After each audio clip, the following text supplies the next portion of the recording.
guys are ridiculous. These guys are ridiculous. Now, how about them damn Celtics? And we are back with another episode of How About Them Celtics / Talkin C's. We are here with Bobby Krivitsky of SI Media Group. Inside the Celtics is the Celtics page. Bobby, how you doing?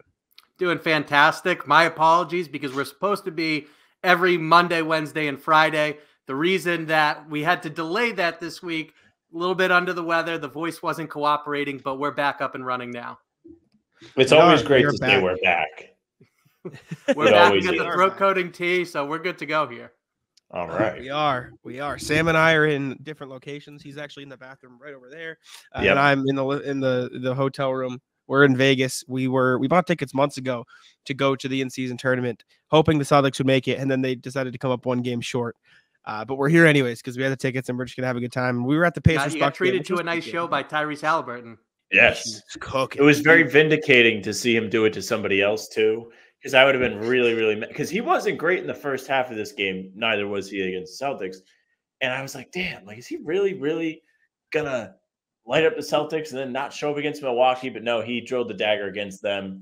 He set up a lot of his teammates really well. He had a pretty solid game in Vegas for sure. He's lobbying for that super cool crystal basketball all tournament team is gonna get. I think he's a lock. Love the tournament. I think he'll be honest. Yeah, no, but Vegas, we're here regardless of the Celtics. We saw Shaq. He came in behind us. Yes. We're doing super fun stuff. Shaq was literally 5 feet from me. I have a picture with multiple pictures with Shaq. One was a selfie. Another was Devin, our friend who's with us, took a picture of me taking a picture of myself with Shaq. And that's a way better picture because Shaq. So we were at a basketball shooting game. Like they have all these hoops. And they're different sizes. And as the round goes, you shoot at the higher hoops. Like they're like 20 feet, 30 feet, whatever.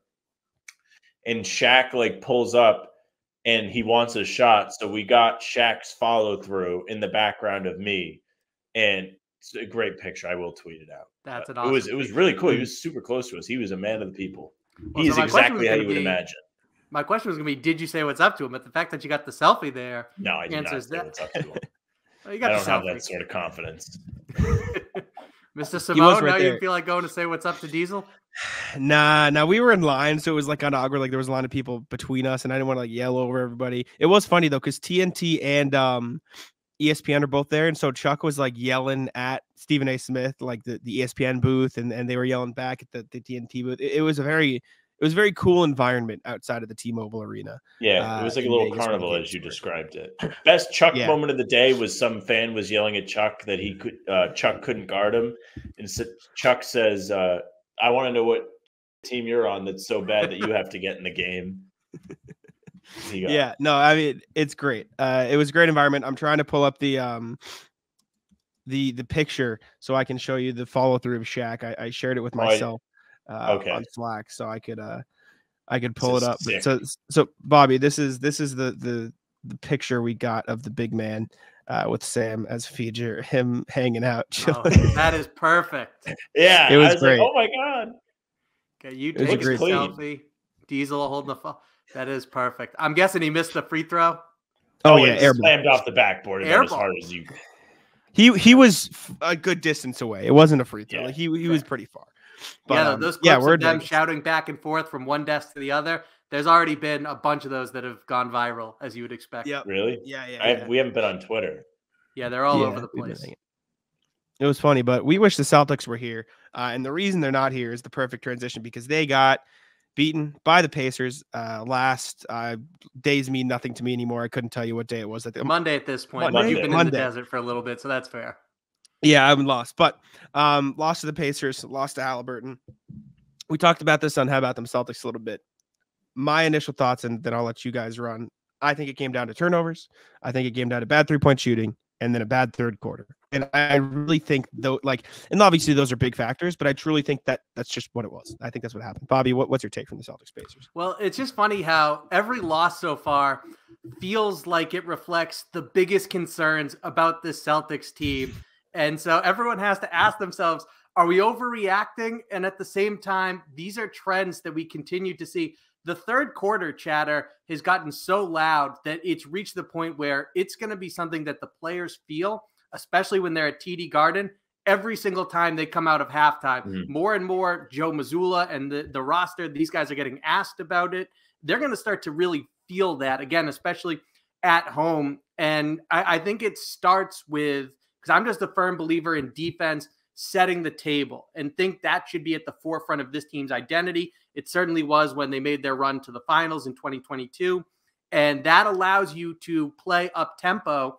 And sometimes it feels like their best players don't always want to do that, but there's such a difference in their results based on their pace of play and how that looks and what it translates to. So if they can continue to get stops, and Joe Mazzulla said after the Pacers loss, he felt like they were doing a terrible job with their angles and keeping guys in front. And so as a result, you're taking the ball out, you're going against a set defense, you're less likely to push it up the floor consistently. And we saw what happened. And that, of course, lends itself to turnovers and low quality threes. So it was that third quarter is a microcosm of one of the major concerns about this team. Yeah, I think the defense stuff is really the big red flag for me. I was in the masses of people that were none too pleased with Monday's outing in Indiana. And the thing that killed me the most was the fact that they could not buy a stop in the fourth quarter. When they really had it going on the offensive end, you were seeing some big made shots from Jayson Tatum. Backing guys down, getting to the elbow, and then he's drilling these shots like he's the most confident guy on the court. And then the Celtics come down, and you have that feeling watching the game. You just know they aren't going to get a stop. I felt like I was watching the teams of old that they blew up in an effort to take the next step. And I was like, wow, why does this feel the same? This shouldn't feel the same anymore. They made all these changes. Why are they still having issues getting stops? Now, the Pacers do deserve credit. Jack and I bounced this one back and forth because Halliburton was unconscious down the stretch. He was setting his guys up, and when he wasn't, he was making the big shots himself. But I'm with Bobby. I love a defensive-driven team. I think it's the most controllable of all the variables you have to offer. It doesn't mean I think you should neglect offense, but when I watch a game that's a big game, a moment in the season, historical game, first quarterfinal ever, and there's a vibe about it that's playoff-like in the arena, and then you can't get stops, red flag. Makes me sweat. Makes me upset. Yeah, it was tough. I mean, I said this to Sam when we talked about it on our pod, and he was very mad.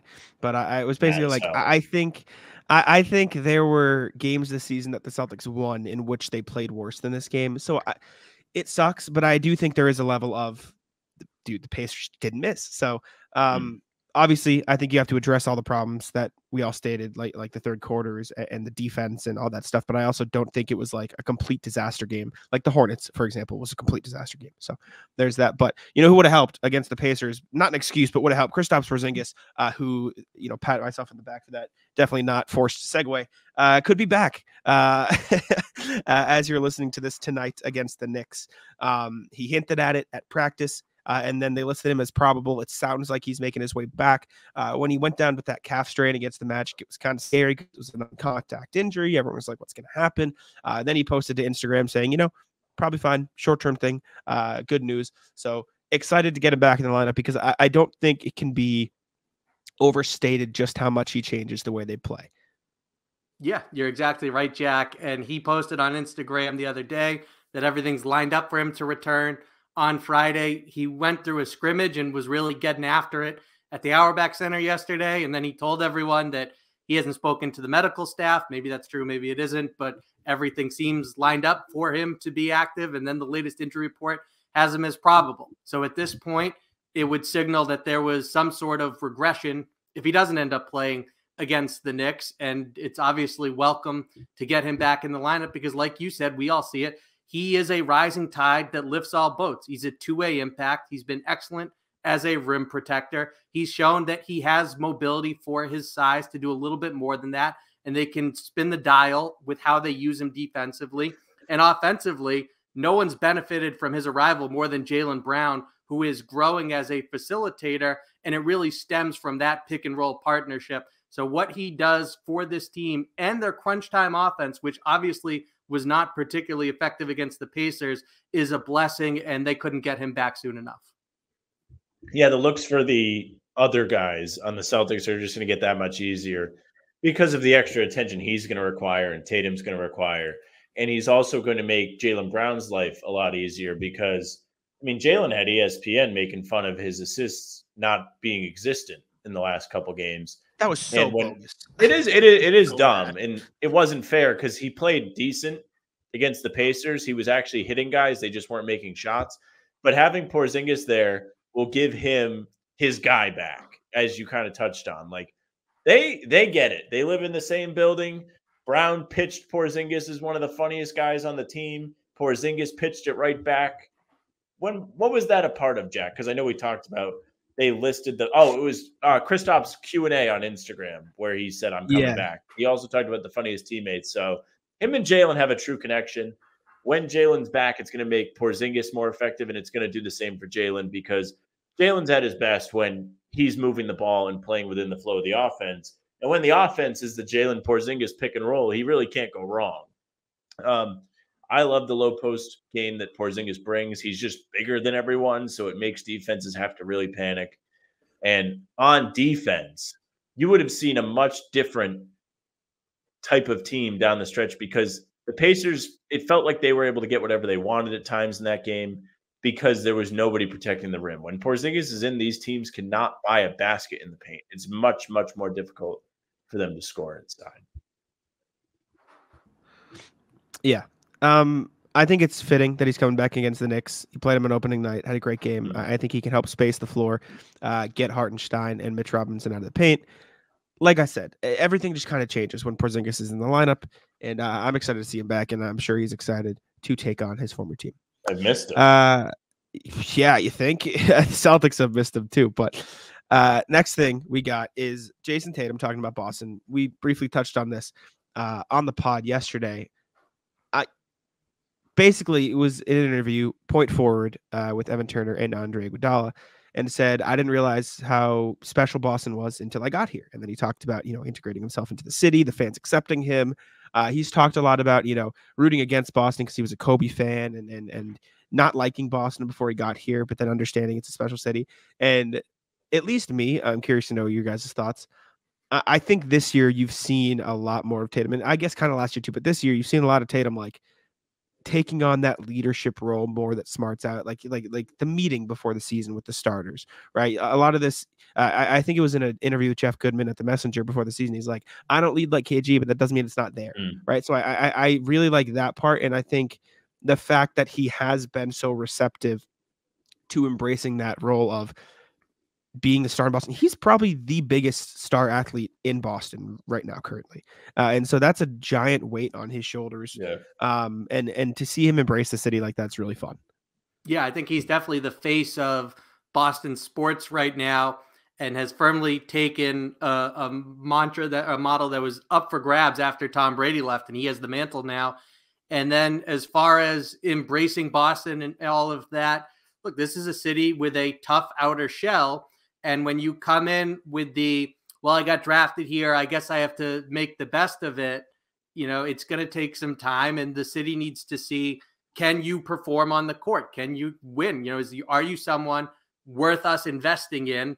And he's clearly shown that, coinciding with his maturation and really getting comfortable in who he is. I think he's certainly grown as a leader. And then that also allows him to express sentiments like the one you referenced, Jack, to Jeff Goodman, where he's saying, look, I'm not Kevin Garnett, I'm Jayson Tatum, but you better believe that I'm leading in my own organic, natural way. And it's clear with other, initiatives that he's done, like calling for that meeting before the season with the top 6 and getting everyone to really air everything out right there before they got going. Each one of them individually have spoken about how valuable that was. Tatum organized it. So he certainly has grown as a leader, as a person, and obviously as a basketball player. And so it really is great to see that relationship between him and Boston be what it is now. Even, it's at a level where I think it deserves to be. He's more than earned it. But regardless of whether or not a championship even comes in the future, he deserves to be someone the city fully embraces and wraps their arms around. And I think they've done that. It's funny that you mentioned the championship because that's what I was going to start on. I think once he gets there, it's felt long overdue because I believe they could have won twice already or 3 times. But the amount of love he gets without that even happening, when it happens or if it happens, it's going to be crazy. He's going to be one of the city's favorite players ever. He's going to have the type of love somebody like Paul Pierce gets no matter what. It's unconditional. The people here love him. They will continue to love him every time he's on the Jumbotron at the Garden. They go nuts. It's always exciting to see him around the team. And, you mentioned Tom Brady too. Tatum has the team around him, and it's possible for him to go on a sustained run. It's set up that way. It should happen, and they should have already won. But it's also very possible that he could end up with nothing and still be well-loved. He could be like the lovable loser the Celtics have had, which has never really happened with this franchise. But he's also done a ton of winning. So this is the only place he would really ever be considered a loser. With the resume he has at 25, he's been to a finals, 3, 4 Eastern Conference finals, whatever it's been, and just hasn't gotten over the hump yet. But when they eventually get there, it feels like they're just going to be an absolute hoss and a force to be reckoned with every single season. And he's certainly on pace to get his number retired, especially considering he'll probably end up being the leading scorer by the time he's done, if he stays forever. Yeah, that's a crazy thing to think about. I mean, it's weird because the city. I was thinking about it, right? Paul Pierce comes back to all these games when you mentioned they love him like Paul Pierce loves him. It almost feels like Tatum is a bigger star than Paul Pierce was. And so that makes me wonder if he would be around the team as much as Paul Pierce is. Paul Pierce's life was the Celtics, and now it is the Celtics. It feels like Tatum is. This isn't trying to knock Tatum. I love Tatum. I think everything he's done for the city is amazing, and I think him embracing the city is awesome. But do you think he would come back to as many games as Paul Pierce, or do you think he is too big of a star to do that consistently? Does that make sense? Yeah, totally. I think that right now the easy answer would be to guess it's not as frequent as Pierce, who's around a lot. But let's see what he does post-career and what his next chapter looks like and where it is, how much travel's involved and all of that. Because Pierce, remember, he was with ESPN for a little bit. That makes it easier to come back. Does Tatum go into media? But right now, I think it's something they referenced this in that same appearance where he said they told him something like he's got the most sponsorships of any NBA player, most endorsement deals, something like that. So given how active he is on fronts like that, while he still has the playing career, we got to see what it looks like afterwards. I also think Tatum's going to retire and then just disappear. Not so much to where he's not doing sponsorships, but the man hates to talk. It seems like he's very quiet. He's not someone I can see sitting on the TNT or ESPN panel before these big games and talking a whole lot.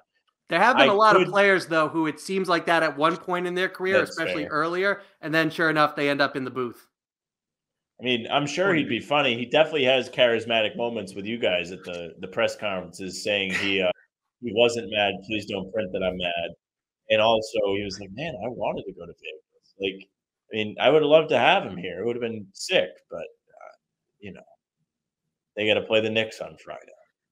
How exciting. Thank you for the transition. The Celtics do in fact play the Knicks tonight as we're talking about this.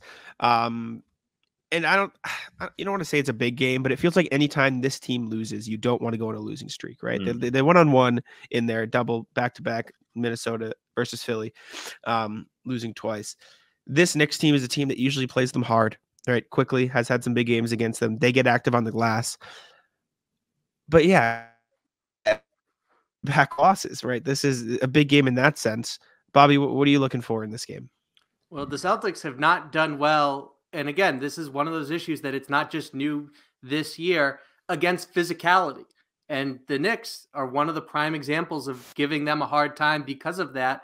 So we'll see against this Tom Thibodeau coach defense if they're able to handle that. And Joe Mazzulla talks all the time when things don't go well for the Celtics, but they need to do a better job fighting for their spacing and being physical off the ball and in holding their position when they set screens. And the Knicks are going to test that as they always do, no matter the opponent. So we'll see with the Celtics. And with Porzingis, we were praising him earlier, deservedly so. But he also has earned a lot of flack for not being someone who loves to get physical and get nasty and to even just hold his screens. He's much happier to quickly set it and then move on, whether he's rolling or popping for a three. So this is going to be a test for the Celtics in their consistency and focus in that department. Yeah, big test anytime you play player of the week, Julius Randle, somebody that is one of the most efficient and under control basketball players across the association. But to your point, Bobby, I hate when this team lose multiple games in a row. I think it does have a bit of a big game feel Friday night at the Garden. You have the Knicks in town. They just got bounced out of the tournament, too, by the lesser Bucks, who weren't able to make the championship, by the way. But, the Celtics did have the harder road. And both teams are going to be hungry for a win. You're going to get some good basketball. And as much as I clown on Randall, he's actually playing more up to his standard where he's getting selected all NBA teams for whatever reason. They didn't have that version of Julius Randle in these first two games. Now, it doesn't mean the Celtics should lose. I think they should win every single game they play. And they are in a position to beat this Knicks team handedly. Having Porzingis back is going to help them. He's going to add more layers to their offense, especially late in the game. If it gets stale, it makes it easier for them to slow the game down. But yeah, they need to win a physical game. They need to win a dogfight. Give me some confidence back after you melted against the Pacers on the defensive end. Get some big stops against the Knicks.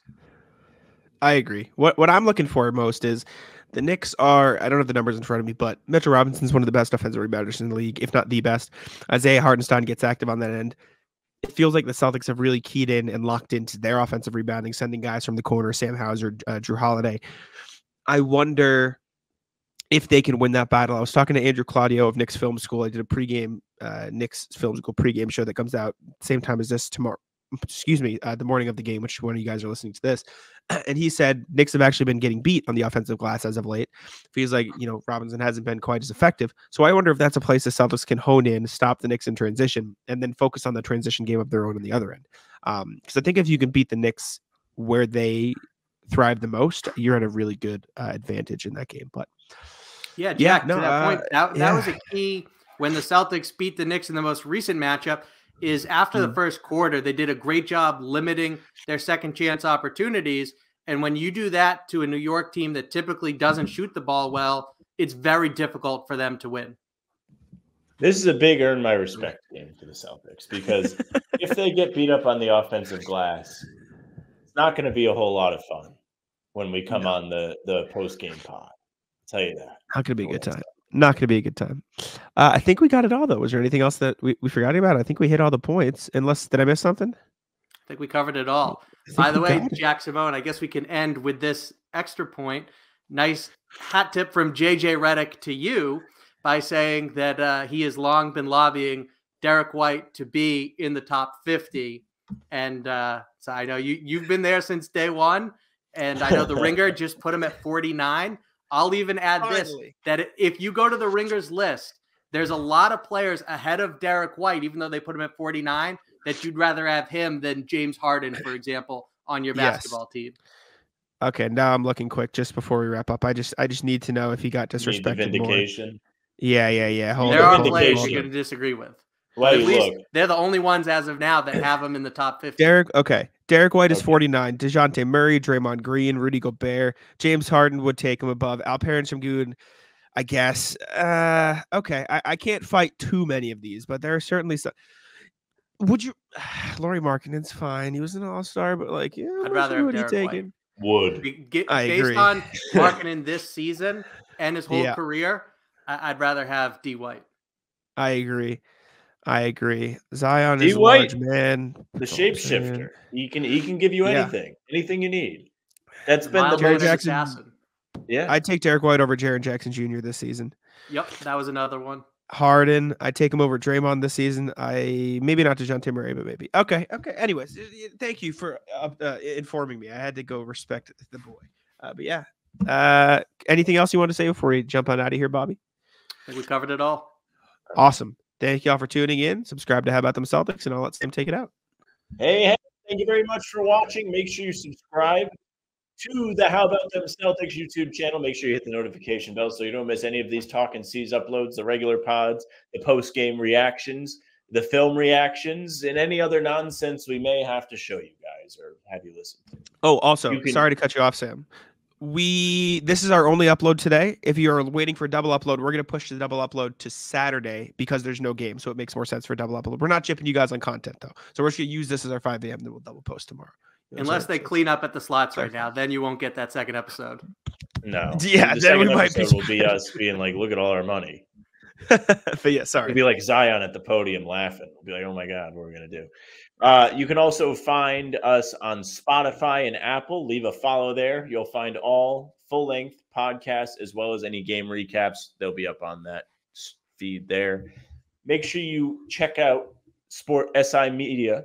You might have found us there. Bobby's doing all kinds of work there, covering the Celtics. He's at the games. You can follow him on Twitter at Bobby Krivitsky. You can follow the pod on socials at How About Them C's, Twitter, Instagram, and TikTok. The Facebook page is just the name of the podcast. Our pregame streams will be there. If you want to get in touch with us, hbtcpod@gmail.com. And then if you want to tweet at Jack, at JackSimoneNBA, you can follow him too for all things Celtics. You can follow me at Sam LaFrance NBA. It's it for us. Check.